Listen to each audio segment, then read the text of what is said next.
Representative John Ragan of the Tennessee General Assembly, left Tennessee, joins us now to talk about how his state was doing vaccine outreach to minors, all while allowing them to get the vaccine without their parents' knowledge. That seems extreme. Thanks for joining us, Representative. Good to see you.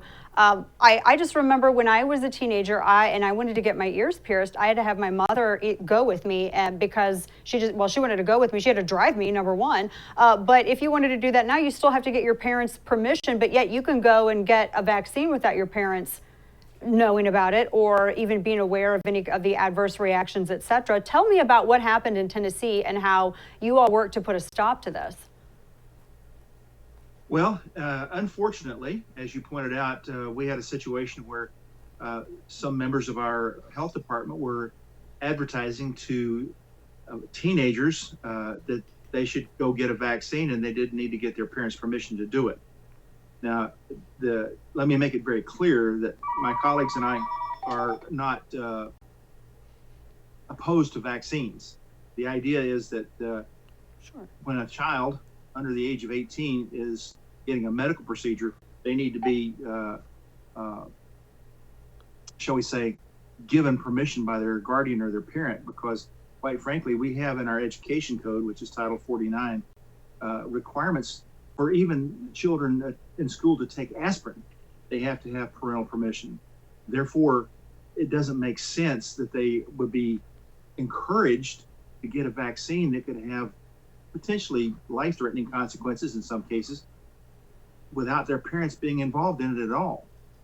Now, there is something called the minor doctrine that said they could. That's and you make up a really good point. Talking to Tennessee lawmaker John Ragan, you bring up a really good point, because in schools, if you want to take aspirin, you want to take a Flintstone vitamin, you have to have parental permission. You have to have a parent or guardian sign off on it. And with something as serious as this, considering not just all the discussion that people are having about it, obviously, I would imagine that for there to be this pushback against it, parents were pretty vocal in speaking out about not being brought into this decision-making process regarding their minor children. Oh, you're absolutely right. My current assignment within the legislature is I chair the Joint Government Operations Committee.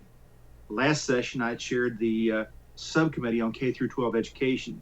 And so I was hearing from parents across the state on other issues as well. And when this issue came up, even though I'm no longer the chair of that subcommittee, and I chair a full committee now, I was still getting a lot of input from parents from way up in Northeast Tennessee next to Virginia, all the way down to Memphis. And they were, shall we say, perturbed, and I'm stating that very mildly, for being left out of the loop. And my colleagues in the Senate, we have two committees, government operations committees, one in the House, one in the Senate, and we meet together for joint meetings. When we do, Senator Roberts chairs 1 month and I chair the next month in the joint committee, so that we operate as a combined body. And he was getting similar inputs as well. So from that standpoint, we had some very strong input from across the state.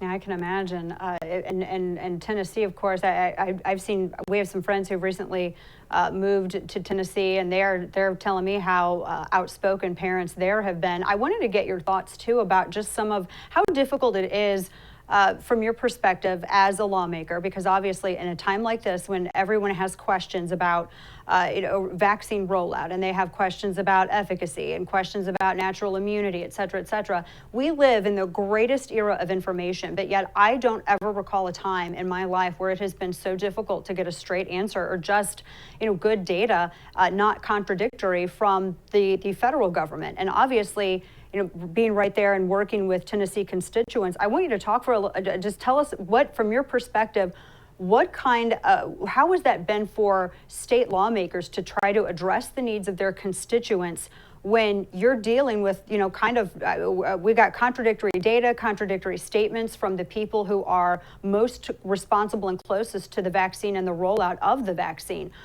How confusing has that been for you and other lawmakers? Well, a little bit less so for me, in that I made a living in statistics, and some of my clients included United Healthcare Merck, Sharp, and Dome. So I was familiar with the scientific world of medical measurements and measurement systems. So personally, I had a little less problem with it, but the average person is not familiar at all with measurement concepts like precision and accuracy and false positives and false negatives.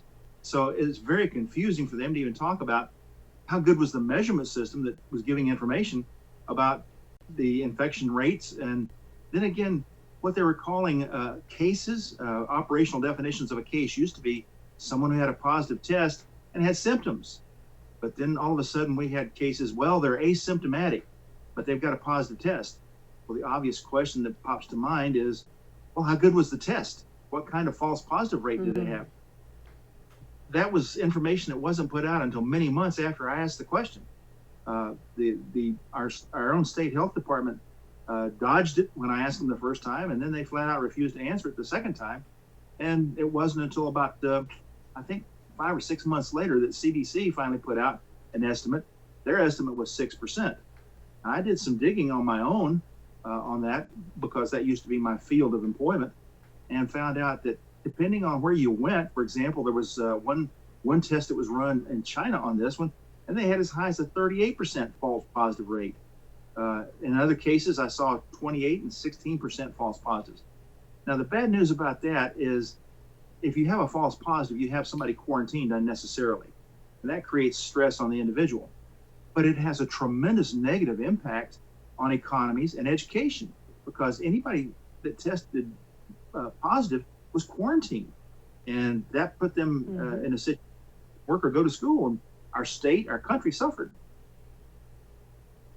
Yeah, it did. And I don't know, boy, I know that we keep hearing rumblings of something like that maybe coming from Washington, D.C. again, which thankfully a lot of these governors are standing up to it.